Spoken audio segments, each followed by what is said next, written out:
Geocachomaniacs.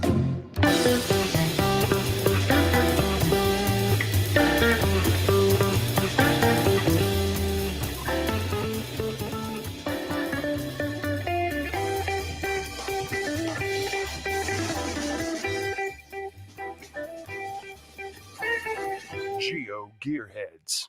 Hey, welcome to Geo Gearheads. I'm Chris of the Northwest, along with our host, Darryl W4.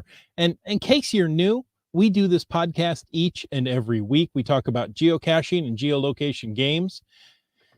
And I think we have fun while we do it. Yeah, probably a lot more fun than we have information these days. Is that so? Probably. Yeah, you may be right there. But we still try. And there is still some good information, I'm told. At least I'm told that. You're told. Well, I'm glad you're told something.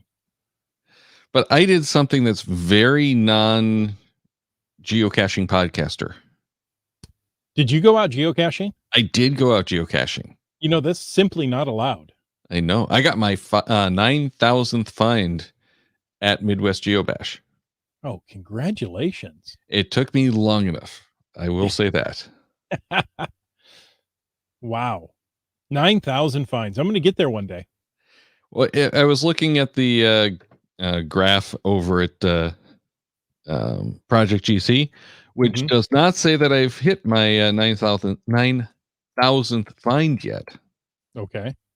Because it hasn't caught up with the actual physical find count, because I have all of the adventure labs in there. So I'm short like a couple hundred, I think, finds. Sure. So it's really kind of freaky because I've got the milestone and everything on the geocaching stats, but not on the Project GC stats. So I'm still showing where is it? Oh, that's not the right one. I'm trying to find it because it was kind of interesting. Completely unrelated to today's topic, but kind of interesting. So I'm showing 8,773 caches, which it says GC8 Neat was my last cache. Where did it stick my days? Oh, no, here it is. It actually finally caught up and counted them all. So it did count Midwest Geobash as my 9,000th find, and I had 1,112 days to get from 8,000 to 9,000. Ooh. My previous longest was from 7 to 8, which was 926 days. And from 6 to 7 took me 769 days. But then from there on out, it was like barely over a year, usually less than a year. Right. So it shows how much I've slowed down since really since 2016. Actually, no, it was 2015 is when I started slowing down a lot. Let's see. Now I've got to go look at my profile stats here. But this is why it can be a lot of fun. Mm-hmm. Pizza Ninja says, congrats on 9,000. Thank you. And so does Houston, Texas Dave, who had also asked how Midwest Geobash was. And I will say Midwest Geobash, it was my first time staying overnight. We didn't do Midwest Geobash like we normally would. And we did actually we posted a video on it yesterday. We did go for the icon day for Renee. The plan originally was we were going to get 11 caches for her. We fell short 2 because a storm was coming in, and we felt it was better to get out of there. Well, I'm just hearing Midwest Geobash was wet. It was so wet. We got down there on Friday, kind of chasing the storm, and it was insanely wet. There were pools everywhere. Like, the camping areas were turning into ponds. And one person described it as, it wasn't rain, it was someone dropped a lake on our heads.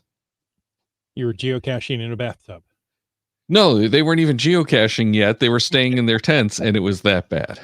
People were hanging their tents on the fence on Friday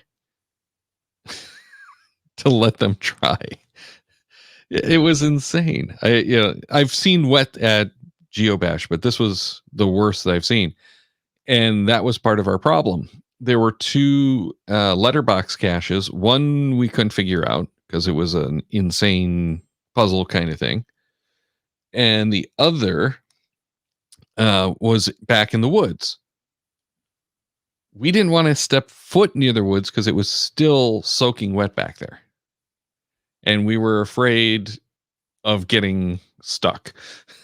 Plus, as we were letting it dry out a bit. Then as we got later in the day, it's like, oh, there's another storm coming in. We better not stick around. Yeah, so we buggered off rather than sticking around because they were, I was getting lightning alerts on the phone. So it's like, yeah, I don't really want to be standing around. That's how you charge an Apple phone. Is with lightning. Oh my. Anyway.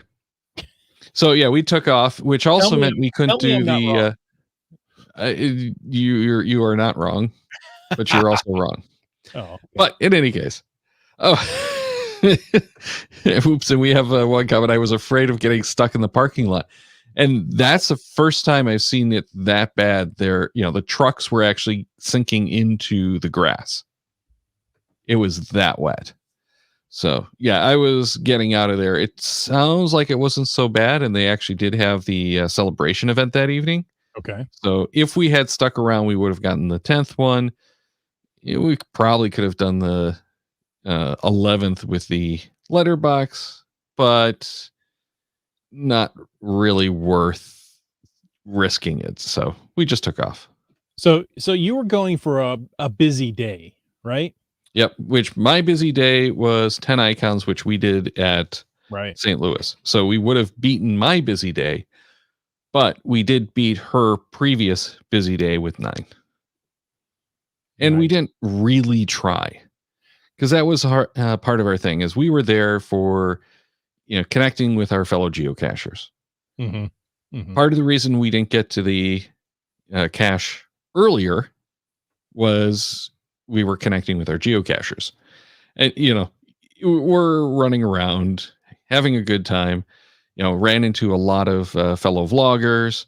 Mm-hmm. We Scott and Jesse and Cody Dog and I'm trying not to say Chaz, Taz 427 on Friday night. So, we ran into those guys, Saturday as we're caching around, we're running into vloggers, we're running into listeners and viewers.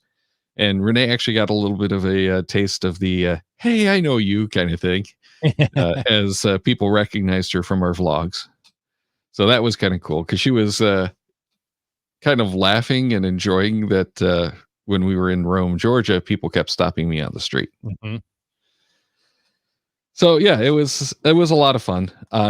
Very excited. Incredible number of people on Friday. Didn't seem like there were that much more people on site on Saturday, but I think there still were. I couldn't say, hopefully Anna Boat's in the chat and he could tell us for sure, but I have the feeling that was the best turnout they ever had. That doesn't surprise me because there's kind of a pent up demand for events. And a lot of people were staying longer and doing the camping thing. We could not get Saturday night at the hotel. So we took off and we stayed at a Fleabag motel. It was pretty terrible. It was only $55 a night. So it was good for what we paid. Yeah. But, to give you an idea how bad it was, we had asked for an extra towel. Mm-hmm. Yeah, I'm sorry. We don't have any extra towels because everyone keeps stealing them. We only have enough for 2 per room. You buy more towels. Go to Costco. Yeah. See about that. The nearest Costco is probably like an hour and a half away. Oh. It's not quite that bad, but it's close. They have to go to Toledo, I think, for the nearest Costco. That is It's something. it's a good distance from Toledo. I mean, granted, you can probably get to Toledo in half an hour, if that. Mm-hmm. But it's not quite so easy. But it's a great spot. We go back every year, usually day tripping it. This is the first time we didn't. Next year we'll probably do similar, but hopefully we'll be able to stay Friday and Saturday night and enjoy it. Tree says it was my first bash and enjoyed all the games, including playing rock, paper, scissors with Bob Billy. Yes, which I did not get to experience that. But we were all standing around having a lot of fun at one of the more memorable caches. Mm-hmm. And those got shown in that video. So if anyone wants to check out that 9 cache day and some of the more interesting caches on the grounds, we do have almost everything that was notable in that video, including a 3D printed cache. How'd that hold up to the rain? Very well. I can't say what it's going to have done long term, right? But it was very obviously a 3D printed cache, and it was holding up pretty well. But it's basic container. I liked it because it was a 3D printed cache. Right. Didn't blend in as well as they had intended. So almost, but not quite. Houston, Texas Dave says, sounds like you had a fun day nonetheless. Couple of fun days, yes. Not just one, too. Yeah, there you go. He's also glad events are back. I am so glad that events are back. Norman says, they could have tried Walmart for a towel. There's always a Walmart. Well, there's a Walmart less than, well, maybe it's a little over, but it's like a mile away. There's also a Tractor Supply. Oh, and as I was telling my coworker, anytime we see a Tractor Supply, we have to stop. I love Tractor Supply. I love TSC, and Renee loves checking out the chicks. Yep. She also wants to get me the chickens? What's that? Yeah, the baby chickens. She also wants to get me the T-shirt that says "This is how I pick up chicks," with the little stick figure bending over and picking up a chick. Mm-hmm. Patrice says, my brother had a 3D printed cache trail in Florida over a year ago with no problems. And, Florida gets a little bit of rain from time to time. And the sun. And the sun is actually usually worse on the plastic than is the rain. Yes, exactly. Too bad. Oh, Pizza Ninja says, too bad a towel wasn't swag in the cache for you. Or in the bag, right? Did you get a swag bag? We kind of did, but that was a whole different story. I ended up ordering from the GPS Maze site instead of from the Midwest Geobash site. So my order never got pulled because it didn't populate with the names. It was a whole thing. So thank you, Ian, for helping to straighten that out. That was a whole thing on Friday. We'll make sure to hit the right site this time.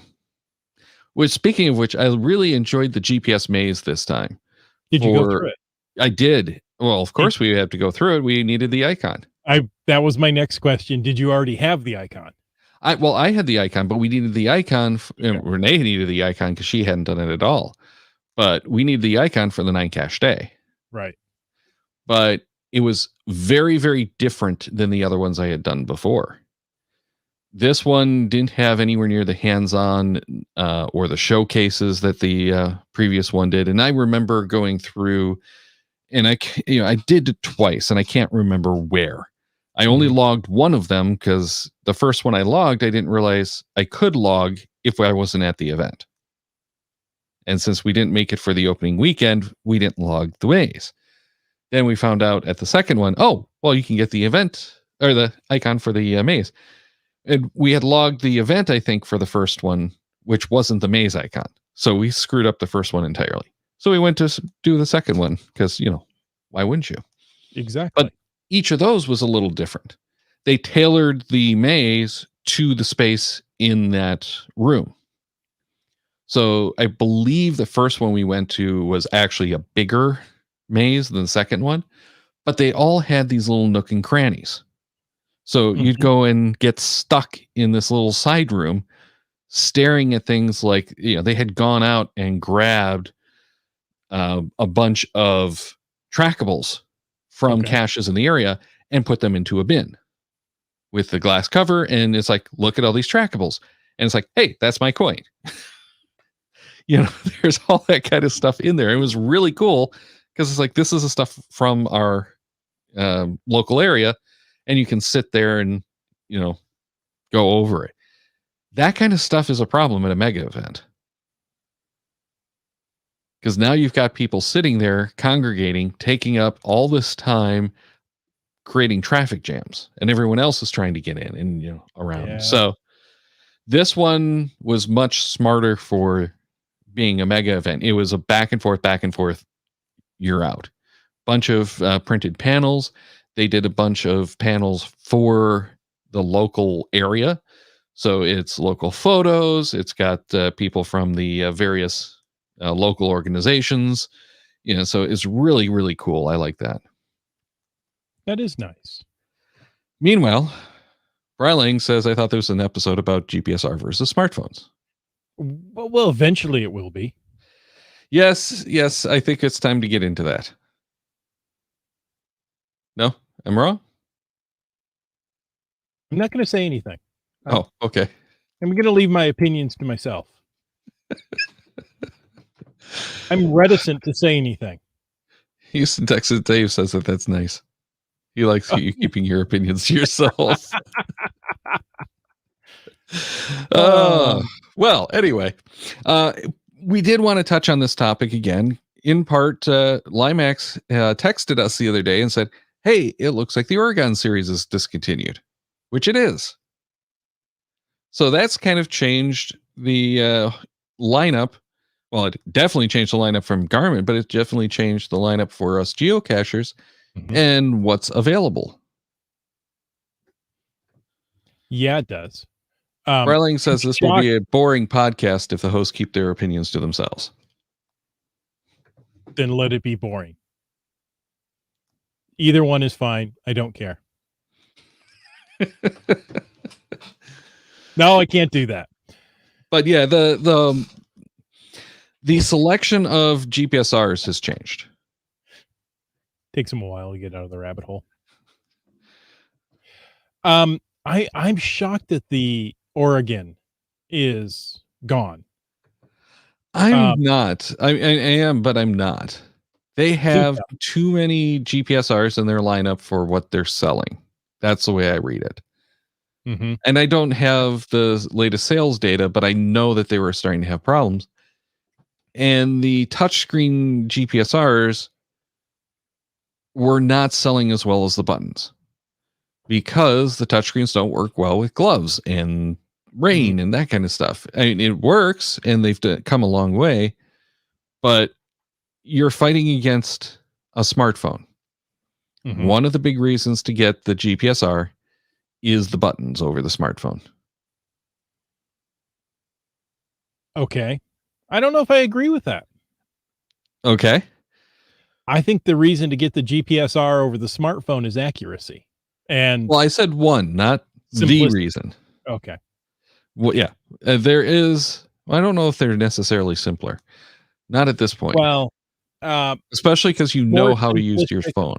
Electronics and more durable. Yeah, more durable, lower power draw.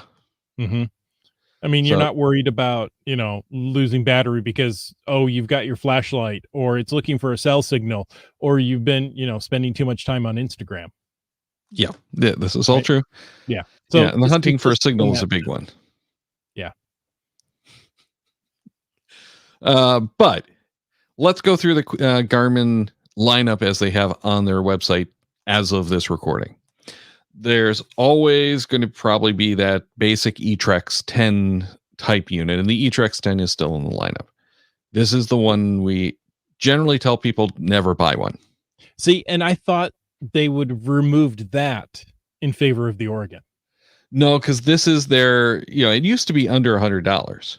Right. This is that entry level. This is the one that they sell probably 10 to 30 of at a shot to people like the Scouts. Mm-hmm. Mm-hmm. So this is not going anywhere because it is the cheapest unit. It's list price, and that's all we're going to share today is list price, is about $110 US. The next cheapest unit that they have is $200, and that's the Etrex 22X, which is a touchscreen. That kind of surprised me that they kept the touchscreen but got rid of the button models on this one. So they have the 22X at $200, and they have the 32X at $300.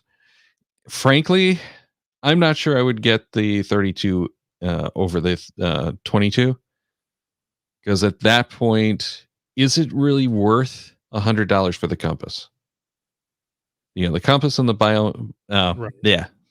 the altimeter, to me, doesn't seem worth that much money. They also have the Rhino series still in the lineup, which I've always found fascinating.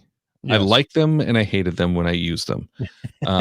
But the Rhino 700 is a $350 unit. That one is, I believe it's a black and white screen still. Not really Right. good. Oh, James Stark did mention something. Is that the 32, the Etrex 32, does have the chirp and the 22 does not. That's a good one. And Brylang says that the compass is worth it. Altimeter, maybe not so much. The Rhino 750 is a color touchscreen. Right. The 750 is the color touchscreen, and they have the 750T with the topo maps if you want that. Mm-hmm. These are really nice units if you're going to be caching out of cell range, because they do have the radio service, the GMRS. Darryl, you just went to a mega event. Having radio like that would have been very helpful to keep in touch with your friends, wouldn't it have? It would, but believe it or not, I actually didn't have much trouble with the signal this time. Other people were complaining of a lot of trouble, but for us, we didn't have the problems that we usually have with signal outside of the main hall. If we were in the main hall, we had nothing. It was just dead. So it's not as bad as it used to be. I don't know if it's better coverage in the area, that the T-Mobile coverage has gotten better now that they've merged with Sprint. I couldn't really say what the cause was, only that we'd had much better luck. All right, let's move on to... So I'm verifying the 32, the Etrex 32X. Yes. Does have ANT capability. Okay. But does the 22? No. Okay, there we go. So that is something, if you want to be doing chirp caches, the 32 is definitely worth it. And the 32 I don't think it's... Go ahead. Also has a Verb remote. So it will work as a remote for the Garmin Verb cameras. Right. Action cameras. Which, because it's an ANT control, I believe. In any case, I generally don't think the 32 is worth it, because that's $300. Right. For the same price, you can get a 64X. The 64 is a better unit, in my opinion. It's larger, but it is a better unit. And button operated. It is buttons, not touchscreen. And there is an upgraded option for the SX for $50 more. That's the one I would actually go with. Altimeter and compass. Correct. They also have the CSX that gives you the camera for $50. To me, avoid the cameras. They're pointless. They're really bad cameras and don't have any value, really. The 64SX is the one I'm looking at. It has ANT and Bluetooth. Yep. Capability. Yep, and the compass. 64X. Hold on, I have to go to the specs page. Hold please while I look your information. Does not. Right. Yeah, and I would go for the SX, because for $50, the compass is definitely worth it. Having that compass is awesome. Not $100, not a third of the price of the unit. Awesome, but it gives you all of those functions for $50 more. That's worth it to me. Okay, Darryl, What about the camera? Is the camera worth it on these? No, they're garbage. So they're still making a big deal that they, have cameras and like, yeah, but so Yeah. what are I you don't taking? get it. Who is using this to take pictures? Well, and the only thing I can think of is it's a waterproof camera for the people who are like out kayaking. Maybe that's a big enough thing that they like it. And I do understand that, okay, it's a rugged camera as well. It's going to take terrible pictures, but at least it's taking a picture. Well, that's true. So it's not like it's worthless. Don't have it. But as Breiling says, oops, if we stop clicking on the same look. Okay, there we go. The GPSR cameras seem to be way behind the camera industry and especially the cell phone industry, but they do have geolocation. Yeah, but so do the cell phone cameras. This is true. And I would vastly prefer to use the cell phone camera because it is way better. Even on the worst of the cell phones that you can currently get, it's so much better than what they're including on these GPSRs that it really is not worth it. Avoid it. Now, the nice thing is most of the ones that have the cameras also have some extra RAM built in. Sometimes you'll get better performance because they'll have a better processor or something like that.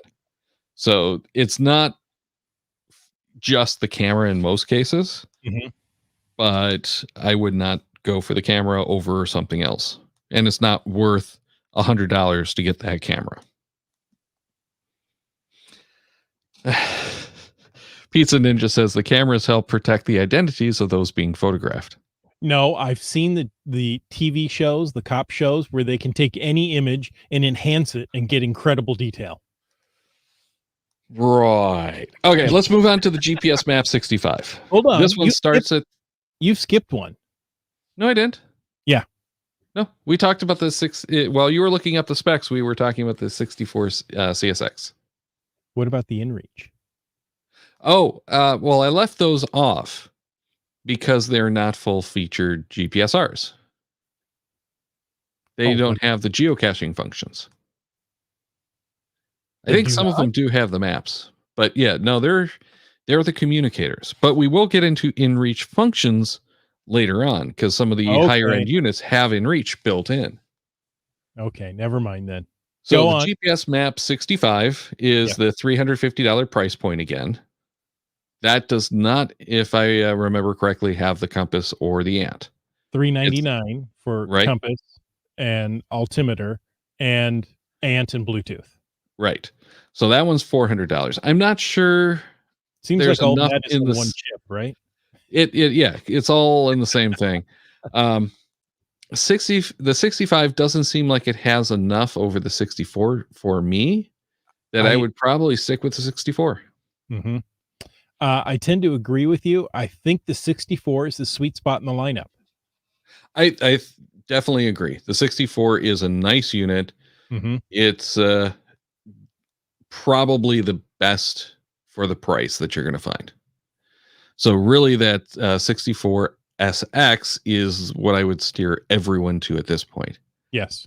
Unless they're looking for the Inreach. And we have some other options. And now we're going to start getting into the units that have that. The GPS Map 66S starts at $400. Then they have the ST, which includes the topo maps for $450. The SR, which was interesting because I'm not sure exactly what the differences are. But for $500, you're getting that wideband, which is that newer signal that we've been talking about for improved accuracy. So the baseline 66, the 66S, I'm just telling you, is the Bluetooth and ant as well. Right. The T has the topo maps. T has the topo map, or the ST, yes. Yes, yeah. Right. And then the SR has the wideband. Or multiband, right. Multiband. Yes, sorry, not wideband, multiband. It's the one that has that L5 signal support. So it's going to get more accurate than any of the other GPSRs in the lineup. So if that's what you're looking for, that's going to be the unit to buy. Really? Isn't that what you're looking for? That also has Yes. Wi-Fi. Yes, I think all of the 66s have the Wi-Fi. No, Really? no. So the ST, hold on, it keeps jumping back. I have to click specs. Because I thought all of the 66s had Oh, that wireless 66 functionality. ST does. Yeah, they have Bluetooth and the Wi-Fi for that paperless Oh, you're caching right. where you can I missed connect it. to the phone. Okay. So I really want to try one of those out. See if it works better than the 750 that I have. I was going to say the 750 was that promised child, right? That's going to Yep. do everything. It's got Bluetooth, it's got Wi-Fi, it's going to, save the world of geocaching. And it just didn't really work out. No, but getting to the last model is that 66i that I'm still fascinated by. It's a $600 GPSR with the Mhm. Inreach functionality. Yes. So it's got everything else that you want from the others, except that it does not have the multi-band. Right. It does have GLONASS. It So, does have GLONASS, but yeah, it doesn't have the L5. Mhm. That extra radio frequency that they're using for the improved performance. All the way around. So it is not going to be as accurate, which I think is kind of interesting, given that it is the satellite communicator one. Right. But it does Well, have the Inreach functions, so you can right. do the messaging and everything with the additional service. And in case our listeners don't know, the Inreach functions have slowly grown over time. Let me list off what's on the website here as far as the Inreach features. You've got the interactive SOS. We've all known about that. Send and receive text messages to SMS and email. Send and receive text messages to other Inreach devices. I didn't know about that one. Yep. Exchange locations with other Inreach devices. Map share with tracking. You got virtual keyboards, but okay.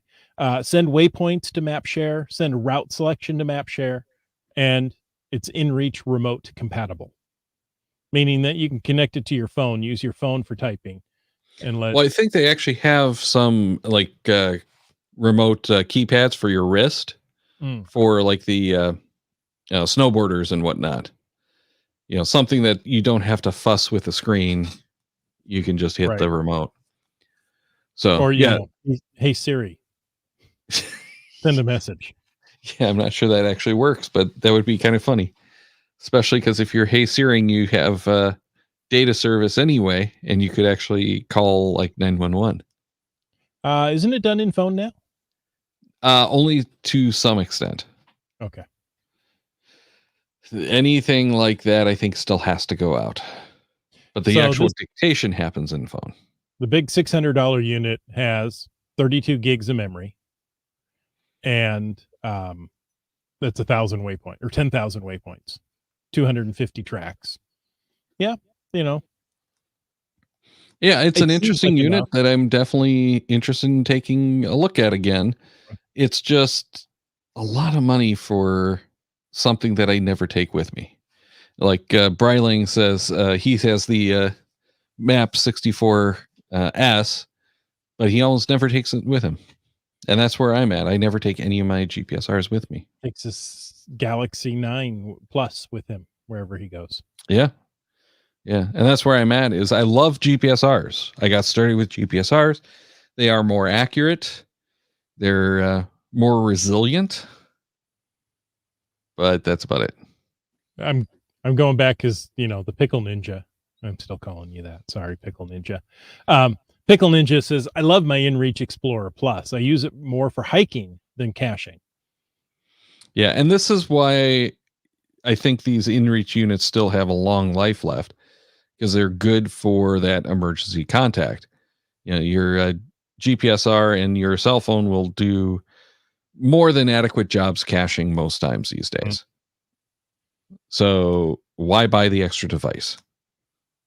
But we haven't finished with the options from Garmin. What? Still in production. There's more? There's one more line. And if you were saying, well, that means they killed all of the large screen touchscreen units. Well, the Montana 700 is still in production. This one surprised me, but it doesn't. This shocks me that it's still in production. Well, It this really is on a lot of ATVs because Is it? you can mount it. It's a bigger screen. Mhm. So you've got a nice big screen with the navigation. It also does your off-road stuff. It does your hiking stuff. So it's a versatile unit for a lot of those outdoor enthusiasts who like to go hunting, who like to go on the ATVs. And I think that's why this thing still sticks around. But at $600, it's as expensive for their base model as the most expensive GPS Map 66i. Yeah. They also have 2 more models with the Inreach. So there's the 700 with the Inreach for another $100, so $700 US. So that makes the Montana 700 700. Correct. Isn't that appropriate? But unfortunately, the 750i is $800. Wow. So for the camera, they're charging you an extra $100 $100 for the camera.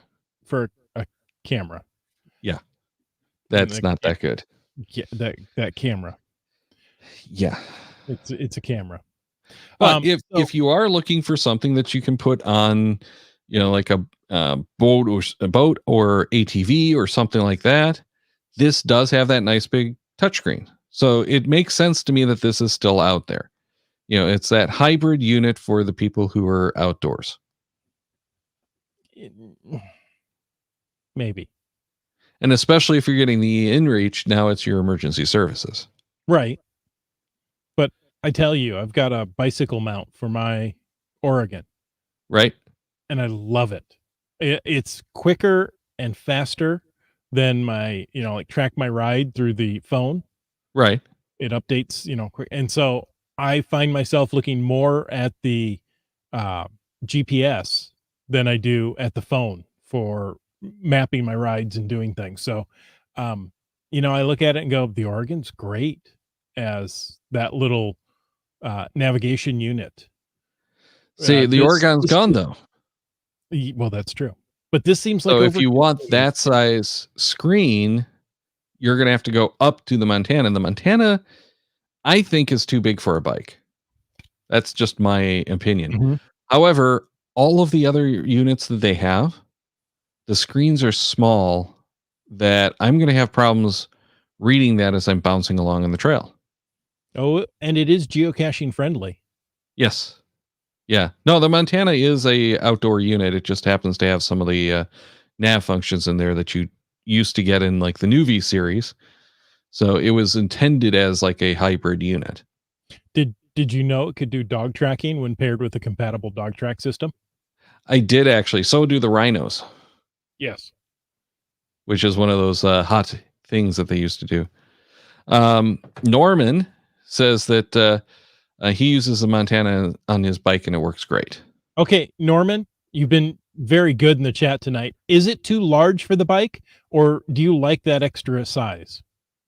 Now, on my bike, I'm not using a map, right? I just want the sensors. I want the speed, the altitude, the right. Well, and the other question is that the only device that he's using, or does he have the smartphone on there as well? Because that's part of my problem is that I do keep both on there. And I'll usually keep the geocaching app that I'm using. Now, used to be Geosphere. Now it's Cachly. But I'll use that up there. Yeah, I know. Hey, it's almost 500 shows. We've been at this for a long time. It's not too large. He likes the size. So. Yes, and I think that is going to be a good size for the bike. It's just a matter of, do you have the space on the handlebars? I've seen, was it the older? It was an older, no, it wasn't. It was a Montera. Yes. The Montera was actually, I think, meant. Yeah. And it was like, no, that was Android, not CE. Android. It was Android. Yeah. It was a car unit that you could take out and go hiking with. It really is what it was. No, that's the new V500 line. I think that's what you're thinking of. That one was CE, I think. Was big. It had a really nice car mount. The Montera was the Montana. It was just the OS and hardware that changed. Anyway, so that is your current lineup for outdoor geocaching units from Garmin right now. So they have a whole big blob of these GPS Map 60 series. Mm-hmm. But A blob? There's 64, 65, 3 66. different models that are significantly but not drastically different. Mm-hmm. The 66 has not gone over well with geocachers, but it does have the Inreach, which is nice. And that's the only reason I'd go for a 66, to be honest. Yeah, even though it has the multi-band, Mm-hmm. I would not get the SR given the You can't get the multi-band with Inreach. correct. So that's a big one right there. Yes.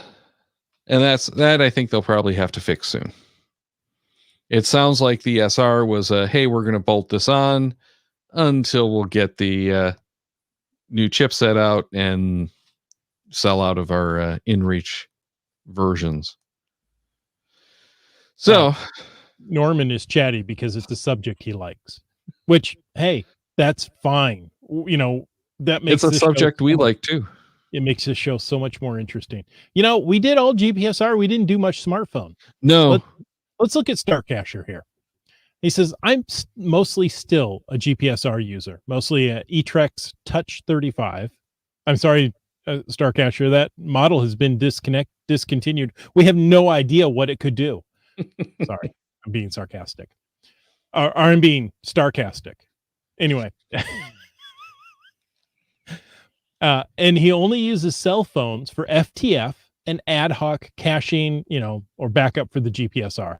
I also have an Etrex 30, Etrex 10, GPS Map 64 ST, a Magellan GC, and an Explorist 510.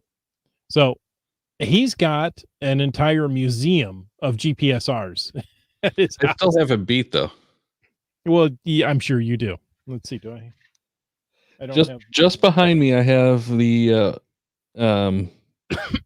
what is that? A 300, I think. Oregon 300, Oregon 750, the Etrex 30, the Dakota 20, I think, and my 64 ST. And Darryl, as you wipe the dust off of those, how often do you use those? I try to use them every few months. And like I think it was Brylang was saying, he takes his GPS with him and he never uses it. It sits around my neck. I use my phone, and by the time I found the cache, I forget that I even had the GPS with me. Just Finding Our Way says, I default to GPS and only rarely use the phone. But which cell phone has the best, most responsive, and accurate GPS? One in your hand. I was going to say that's not something we can really answer.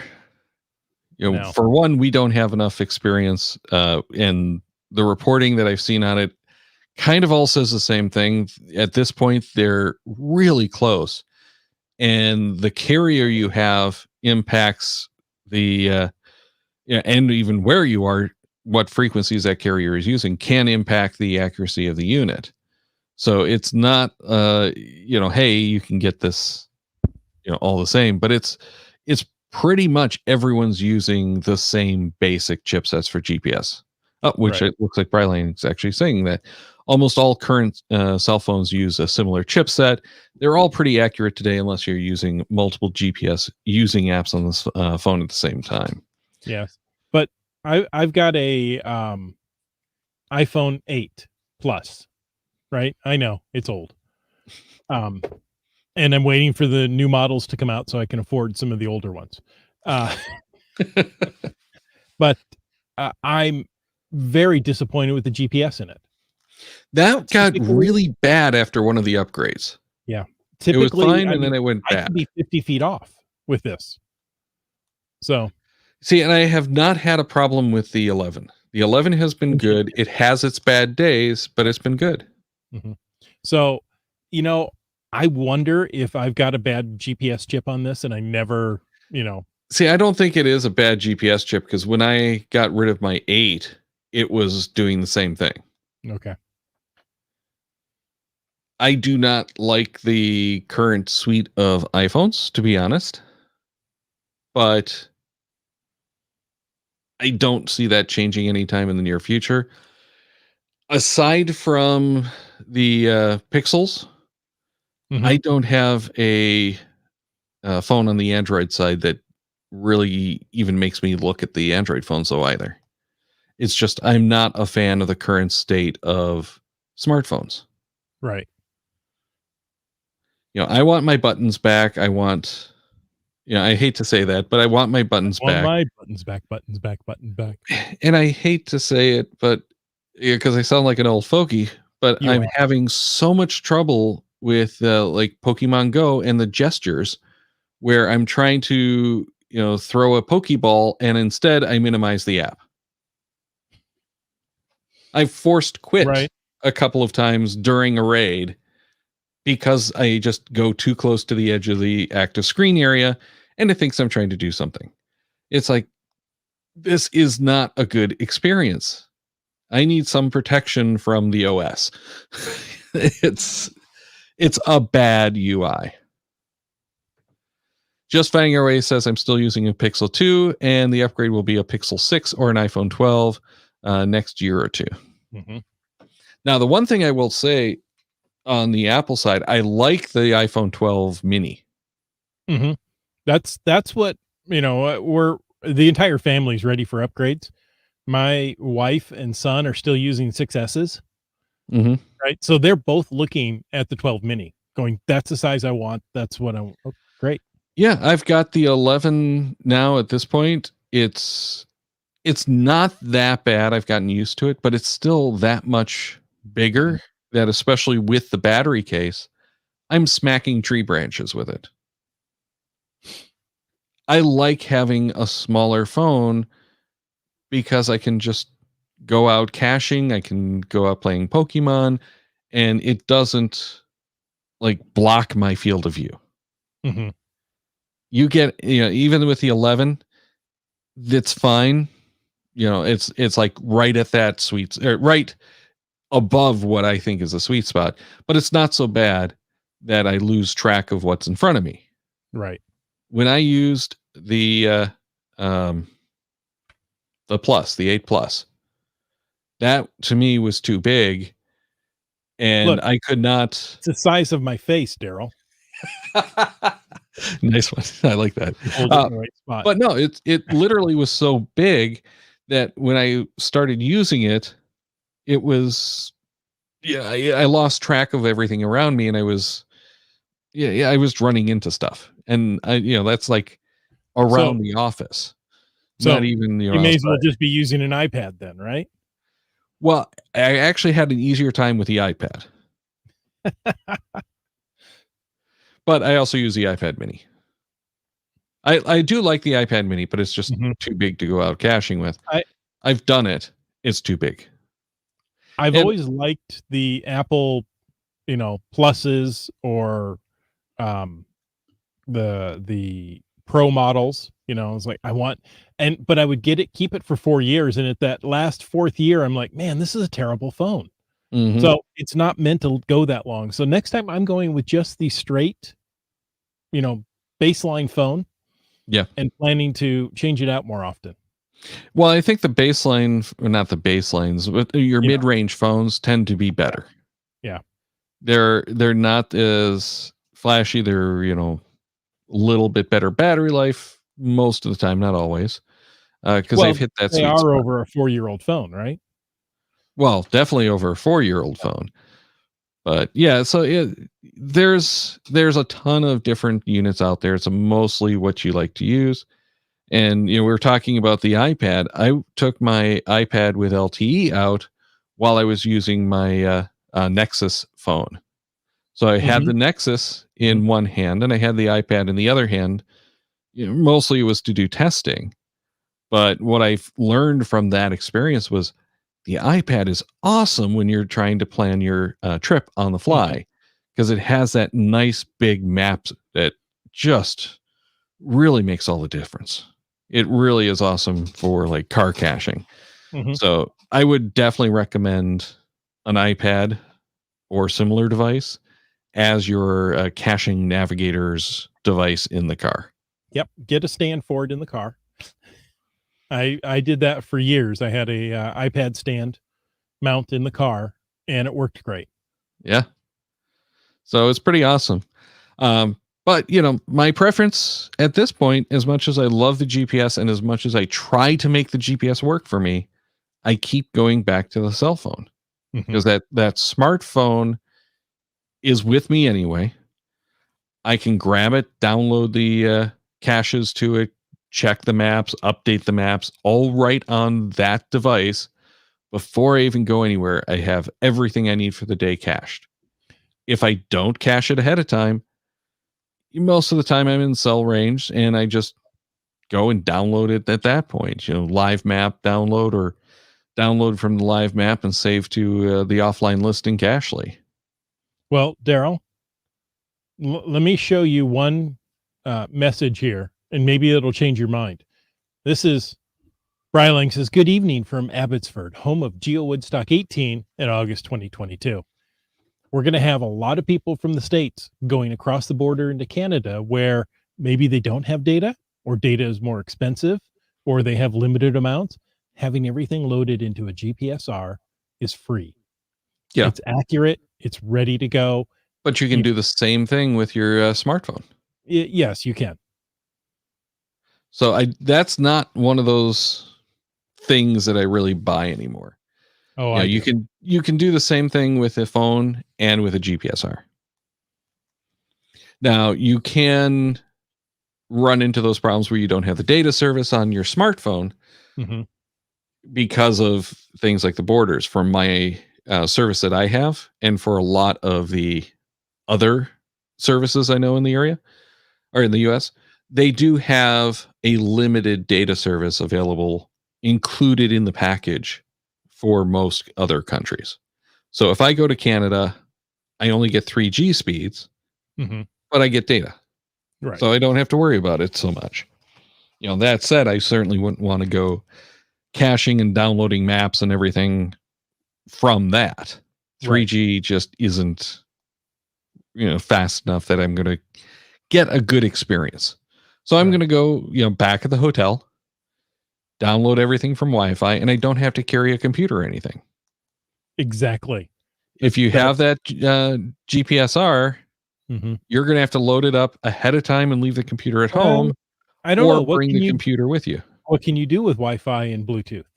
Well, if you're on one of these newer units that have the Wi-Fi, you can connect as long as there's no captive portal, which most of the hotel Wi-Fis have, so that's not going to work on the hotel Wi-Fis. The Wi-Fi and Bluetooth really on those phones or on those units is designed more to connect to your home Wi-Fi. And I don't think they even have support for a lot of the more advanced wireless protocols, but you're going to have the connection to your phone. And that's really what it's about with those. So if you have one of those, in theory, you could connect your Bluetooth to the GPSR at the hotel, connect your Wi-Fi to the hotel Wi-Fi, use your phone as the portal to get the caches onto your 66 or 700 whatever, so you can do it. Or bring your own little Wi-Fi hotspot. You don't have to get out to the world. You just have to connect between the two devices. Yep. Well, not a Wi-Fi hotspot, but the access point. Wi-Fi. Yeah, there you go. Yeah. Starcacher says adventures are going to be an issue for U.S. folks at the Geo Woodstock in Canada. Yeah, they will be. All right. You know what? We're going really long, though. Oh, sorry. We're done. Goodbye. So, yeah, we haven't really come up with a good conclusion, I don't think. But for at least for me, as much as I like, and I highly recommend everyone have, everyone who is a geocacher have that GPSR, because you will use it, especially when you're hiding caches. But for my caching, it's all about the smartphone. I'm just not getting away from it at this point. No matter how hard I've tried, I can't find a GPSR that makes me want to put down my smartphone. Right. Even makes me willing to put down my smartphone, to be honest. I think they each have their pluses and minuses. Definitely. Bryling says smartphones win, and Norman says it's personal preference. I think if you're going on a long hike, I'm going to take a GPSR every time. I'm going to take my smartphone. I'm going to take pictures with it. I don't expect to have coverage, but I want... and the thing that we haven't really talked about is the battery power. Mhm. And what changed the smartphone for me more than anything else on that front has been like the smart case from Apple. You know, there's other ones as well. You can get the third parties for a heck of a lot less. But the smart case from Apple has a advantage over, you know, the third party ones on the iPhone. It realizes that it's still battery power, so it doesn't crank it up to full power. You're not going to have the probability of the overheats. You're not going to have problems with the battery drain as much. So it made a huge difference. But even, you know, before that, I was, you know, multiple battery packs like this. Pop them on the phone, go out caching, it dies, pop it off, put it in the backpack with a USB power supply, get it charging up again. I'm running off that second one. When I'm done, I swap over. The only time I need to do that is if I'm doing like a day long of Pokemon Go, because Pokemon uses a lot more power. So during the Go Fest, I went through both of my batteries. Didn't do much damage on the internal battery after 8 hours. So, you know, your mileage is definitely going to vary with it. But the battery life on the phones, especially with these external battery packs, has gotten good enough that that's not the problem it once was. Mm-hmm. With most GPSRs, not all, because a lot of these do have the lithium batteries built in now. I shouldn't say a lot. Some of them do. You're going to have the same problems with those as you do with the smartphones. So you don't have the benefit that most of these have, which is you take a couple of lithium batteries with you, lithium AA batteries, pop them in. They last, like, depending on the unit, anywhere from 8 to 20 hours. Right. And you go caching, swap it out, and you keep caching. So if you're on that like weekend hike, that's when the GPS starts to win for me in battery power. Well, you know, we may not have answered any questions, but well, you still haven't given your real preference. No, it tends to be smartphone, Okay. except for a long hike. Then I want GPSR, or I'm on my bike. So there you go. And that is a nice thing. On my bike and hike, anything that rhymes like that, bike, hike, Mike, and Ike. I prefer GPSR. I was going to say that is the nice thing is when I have it on the bike, I leave it on the bike and I can put the smartphone in my pocket. Mm-hmm. I also have a mount for the smartphone, so I can have it up there too. I do have both on there, but if I'm doing a caching trail, it's the on and off takes way too long. Yeah. Apparently I have no opinion. Bryling said that Bryling reminded me, I said that at the top of the show, that I have no opinion. Well, you have an opinion, it just doesn't count. No. And no listens anyway. You know what they should listen to? They should listen to that. You should be able to check out the Cacheamaniacs website at cacheamaniacs.com for more on the Geo Gearheads, including show notes for this and all of our episodes. We love hearing from our listeners, so leave us feedback by emailing geogearheads@cacheamaniacs.com or through the many channels of social media. Your support helps keep the Cacheamaniac shows coming. Please consider becoming a patron through the link on our website to support the Cacheamaniac shows. Geo Gearheads is produced by Chris Umfenauer and Darryl Wattenberg. The show's copyright 2021 by Darryl Wattenberg. All rights reserved.